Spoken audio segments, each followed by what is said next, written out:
Taranath మురాలా YouTube ఛానల్కి మరోసారి స్వాగతం. 8వ వేతన సవరణ సంఘం ఏర్పాటు ఎప్పుడవుతుంది అని మొన్న జరిగిన పార్లమెంట్ సమావేశాలలో లోక్సభలో ఒక గౌరవ ఎంపీ ఎప్పుడు ఏర్పాటు చేస్తారో అని కేంద్ర ఆర్థిక మంత్రిని అడిగినప్పుడు ఆర్థిక శాఖ సహాయ మంత్రి అటువంటి ఆలోచన కేంద్ర ప్రభుత్వం దగ్గర ఇప్పటి వరకు లేదు అని చెప్పారు. ఈ విషయం మనం ఇంతకుముందు కూడా వీడియోలో చెప్పుకున్నాం. అయితే రాజ్యసభలో ఆ సమాధానం వచ్చిన ఒక వారం రోజుల తర్వాత మరో ఎంపీ ఒక క్వశ్చన్ అడుగుతూ 2025 ఫిబ్రవరిలో మీరు ప్రవేశపెట్టబోయే బడ్జెట్లో ఈ 8వ వేతన సవరణ సంఘం ఏర్పాటు అంశం ఉంటుందా, ఉంటే ఎప్పుడు ఏర్పాటు చేస్తారు లాంటి వివరాలు అడిగారు. అప్పుడు కూడా వాళ్ళు 2025 బడ్జెట్లో 8వ వేతన సవరణ సంఘం ఏర్పాటు ఆలోచన ప్రస్తుతానికైతే కేంద్ర ప్రభుత్వం దగ్గర లేదు, మేము ఆ విషయమే ఆలోచించటం లేదు కాబట్టి తదుపరి ప్రశ్నలు ఉత్పన్నం కావు అనే పద్ధతిలో ఒక రిప్లై ఇచ్చారు, రిటర్న్ రిప్లై రాజ్యసభకి ఇచ్చారు. ఈ రెండు అంశాలను పరిశీలించిన తర్వాత నేను ఇదివరకే ఒక వీడియోలో పెట్టినట్టుగా ఒక ఆంగ్ల పత్రిక దాన్ని రివ్యూ చేస్తూ కేంద్ర ప్రభుత్వ ఉద్యోగులలో ఈ రకంగా డిలే జరగటం మూలంగా చాలా అసంతృప్తికి లోనవుతున్నారు. వాళ్ళు గతంలో కూడా 3.58 మల్టిప్లయింగ్ ఫ్యాక్టర్గా ఉండాలి, 2.57 రికమెండ్ చేశారు. కనీస వేతనం 27,000 ఉండాల్సిన అవసరం ఉంది అని చెబుతూ దానికి తగిన ఆధారాలు ఉటంకిస్తూ 7వ వేతన సవరణ సంఘానికి మేము అనేక వినతి పత్రాలు సమర్పించినా అవన్నీ కన్సిడరేషన్లోకి తీసుకోకుండా 18,000 మాత్రమే కనీస వేతనంగా నిర్ణయించింది. దీనికి వ్యతిరేకంగా మేము జాతీయ వ్యాప్తంగా అన్ని సంఘాలు, కేంద్ర ప్రభుత్వ సంఘాలు కలిపి సమ్మెలోకి దిగుతాము అని పిలుపుచ్చినప్పుడు కేంద్ర ప్రభుత్వం సమ్మెను నివారించటం కోసం మంత్రివర్గ ఉపసంఘాన్ని కేంద్ర ప్రభుత్వంలో ఉన్న మంత్రుల ఆధ్వర్యంలో ఏర్పాటు చేసి ఆ మంత్రుల సంఘం ఒక నివేదిక ఇచ్చిన తరువాత కూడా ఇదిగో చేస్తున్నాం అదిగో చేస్తున్నాం అని చెప్పింది తప్ప ఆ సమ్మెని విత్డ్రా చేయించడానికి మంత్రివర్గ ఉపసంఘం ఏర్పాటుని వాడుకున్నారు తప్ప ఆ సమస్యని పరిష్కరించడానికి ఎటువంటి ప్రయత్నం కేంద్ర ప్రభుత్వం చేయాలి. ఇది మనం చెప్పేది కాదు, కేంద్ర ప్రభుత్వ ఉద్యోగ సంఘాలు చెబుతున్నాయి. ఆ తర్వాత పేపర్లలో లీకులు ఏమిచ్చారు అంటే ఎప్పుడు ఎలక్షన్ జరిగినా, ఎప్పుడు ఏదో ఒక ఇది జరిగినా 21,000కి ఆర్డర్ వచ్చేస్తుంది, 22,000కి ఆర్డర్ వచ్చేస్తుంది, 26,000కు ఒప్పుకున్న కేంద్ర ప్రభుత్వం లాంటి సోషల్ మీడియా ఫేక్ వార్తలని ప్రచారం చేసి ఉద్యోగులలో ఉన్న అసంతృప్తిని ఆర్డర్ వచ్చేస్తుందంట, అదిగో మనకు ఫేస్బుక్లో నాకు వచ్చింది అని చెబుతూ ఆ తర్వాత ఆ ఎలక్షన్ అయిపోయిన తర్వాత దాన్ని ఖండించటం లాంటివి చేశారు. ఇదే రకమైన వార్తలు 62 ఏళ్ల పెంపులకి కానీ లేదా 65 సంవత్సరాలకి దాటిన పెన్షనర్లకి 5% చొప్పున పెంచే విషయంలో కానీ అబద్ధాలనే ప్రచారం చేస్తూ వచ్చారు.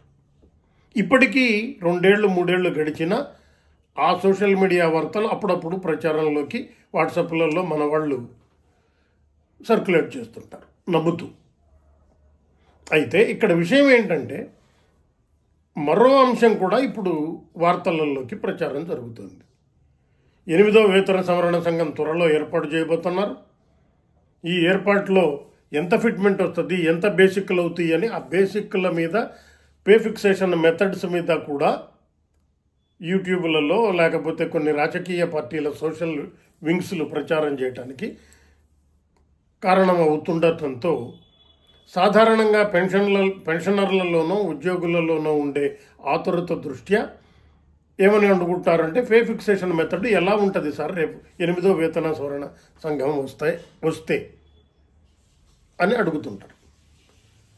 అంటే ఇక్కడ అంశం ఏంటి అని అంటే సాధారణంగా పే ఫిక్సేషన్స్ 3 రకాలుగా జరిగే ఆస్కారం ఉంటుంది. ఉన్న డిఏని మెర్జ్ చేయటం, అంటే కేంద్ర ప్రభుత్వ ఉద్యోగులకి 1/1/2026 నుంచి జరగాలి.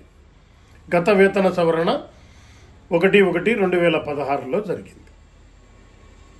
అప్పుడు పే స్కేల్స్ గ్రేడ్ పే విధానాన్ని తీసేసి 5వ వేతన సవరణ సంఘం 6వ వేతన సవరణం చేసిన గ్రేడ్ పే విధానాన్ని తీసేసి మ్యాట్రిక్స్ విధానంలో, ఈ విధానంలో ఇంకా మీకు స్టాగ్నేషనే రాదు, ప్రాబ్లం ఉండదు అన్న విధానాన్ని 7వ వేతన సవరణ సంఘం చెప్పింది.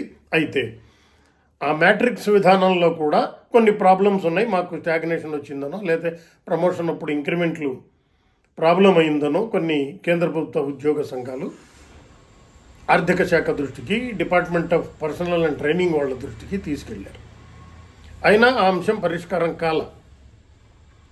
అయితే పే ఫిక్సేషన్ ఎలా చేస్తారు అని అంటే బేసిక్ ఆ డేట్ నాటికి, సపోజ్ 1/1/2026 నాటికి ఉన్న డిఏని తీసుకెళ్లి బేసిక్లో మెర్జ్ చేయటం, ఎంత ఫిట్మెంట్ అడుగుతున్నారు ఆ ఫిట్మెంట్ని దానికి కలపడం లాంటి అంశాలే ప్రాధాన్యత వహిస్తాయి. మ్యాట్రిక్సా లేకపోతే గ్రేడ్ పేనా అన్న అంశాలు ఆయా పే కమిషన్లు రికమెండ్ చేసే విధానాలను బట్టి అమలులోకి వచ్చే ఆస్కారం ఉంటుంది. ఫిట్మెంట్ విషయంలోనే మల్టిప్లయింగ్ ఫ్యాక్టర్ డిసైడ్ అవుతుంది. ఉద్యోగ సంఘాలు రకరకాలైన లేబర్ లాసు లేకపోతే ఇంటర్నేషనల్ సిస్టమ్స్ ఇవన్నీ రెఫర్ చేస్తూ 3.58 ఫిట్మెంట్ మల్టిప్లయింగ్ ఫ్యాక్టర్గా ఉంటే కరెక్ట్గా ఉంటుంది, లేబర్ రూల్స్ని అనుసరించినట్టు ఉంటుంది, ఇంటర్నేషనల్ లేబర్ లాస్ని ఫాలో అయినట్టుంటుంది. లేదు గత కన్వెన్షన్స్, పే కమిషన్స్లో ఉన్న కన్వెన్షన్స్ ఇవి, అప్పుడు ఇంత ఫిట్మెంట్ ఇచ్చారు లాంటి అనేక రకాలైన అంశాలని అందులో క్రోడీకరిస్తూ దానికి జస్టిఫికేషన్ 3.58 మల్టిప్లయింగ్ ఫ్యాక్టర్ ఎందుకు ఇవ్వాలి అన్నదానికి confederation of central government employees లేకపోతే జేసీఎంఓ వాళ్ళు ఇచ్చారు. అయితే ఆ అంశాలని పే కమిషన్ పరిగణలోకి తీసుకోకుండా 2.57 ఇచ్చింది. కనీస పెన్షన్ని కనీస వేతనాన్ని 18,000 నుంచి 26,000కి చేయండి అన్న డిమాండ్ని అంగీకరిస్తున్నట్టు నటిస్తూనే ఎటువంటి నిర్ణయం తీసుకోకుండా త్రోసిపుచ్చింది కేంద్ర ప్రభుత్వం. ఎందుకనంటే కనీస బేసిక్ 18,000 నుంచి 26 నుంచి ఎప్పుడైతే బేసిక్ మారుస్తారో తదనుగుణంగా ఇతర పే స్కేల్స్ కూడా మార్చాల్సి వస్తుంది. ఆ మార్పు అన్ని పే స్కేల్స్ మీద తన ప్రభావాన్ని చూపించే ఆస్కారం ఉంటుంది. ఈ అంశాన్ని తప్పించుకోవటానికి లేదా అన్ని పే స్కేల్స్లో మార్పులు చేస్తే పడే ఆర్థిక భారాన్ని కూడా దృష్టిలో పెట్టుకుని కేంద్ర ప్రభుత్వం దాని మీద ఏమీ నిర్ణయం తీసుకోకుండా వాయిదా వేసింది. అసలు పే కమిషన్ ఏర్పాటే సందిగ్ధలో ఉన్న పరిస్థితులలో ఏర్పాటైతే మనకు ఎంత బెనిఫిట్ వచ్చే ఆస్కారం ఉంటుంది అన్న క్వశ్చనే రైజ్ కాదు. ఎందుకనంటే టర్మ్స్ ఆఫ్ రెఫరెన్స్ ఇచ్చేటప్పుడు అలలో వచ్చే అంశాలలో ఏ మార్పులు చేయాలి,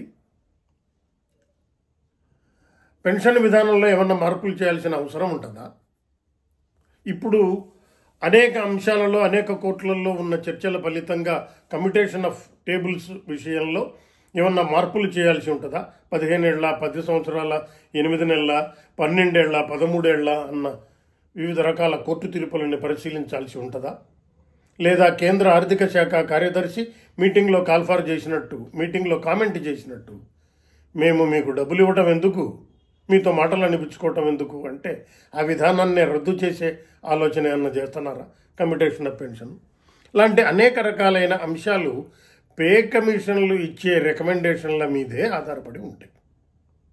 ఉదాహరణకి కమ్యూటేషన్ ఆఫ్ పెన్షన్ 12 ఏళ్లకే తిరిగి ఇవ్వండి అని చెప్పి 5వ వేతన సవరణ సంఘం సిఫార్సు చేసింది. అయితే కేంద్ర ప్రభుత్వం ఆ సిఫార్సుని ఆమోదించలా, అమలు చేయలే. కాబట్టి ఒకవేళ పే కమిషన్ రికమెండ్ చేసినా ప్రభుత్వం ఇమ్మీడియట్గా ఆమోదిస్తుంది అన్న అంశం లేదు. ఎందుకనంటే ప్రభుత్వాలు రికమెండేషన్స్లో కొన్ని అమలు చేసి ఆర్థిక వెసులుబాటుని కేంద్ర ప్రభుత్వ ఉద్యోగులకు కల్పిస్తే నాకు ఎంత వస్తుంది అన్న క్యాలిక్యులేషన్లో పడతారు తప్ప పే కమిషన్ ఎంత రికమెండ్ చేసింది, నాకు ఏమి ఆమోదించారు, ఏమి తిరస్కరించారు, ఏవి పక్కన పెట్టారు అన్న అంశాల మీద చాలామంది ఉద్యోగులకు పెన్షనర్లకు అవగాహన ఉండదు. అవగాహన కల్పించుకునే సమర్థత ఉన్నా కూడా దాని మీద దృష్టి కేంద్రీకరించరు. కాబట్టి 8వ వేతన సవరణ సంఘం ఏర్పాటు జరగకుండానే అందులో పే స్కేల్స్ ఎలా ఉంటాయి, అందులో పే ఫిక్సేషన్ మెథడ్ ఎలా ఉంటుంది, ప్రమోషన్ పాలసీలు ఎలా ఉంటాయి అని రకరకాల వార్తలు సామాజిక మాధ్యమాలలో ప్రసారం అవుతున్నా కూడా అవి ఏవి నమ్మదగ్గవి కాదు. అఫీషియల్ పే కమిషన్ రికమెండేషన్ వచ్చిన తర్వాతనే ఏదన్నా జరిగే ఆస్కారం ఉంటుంది.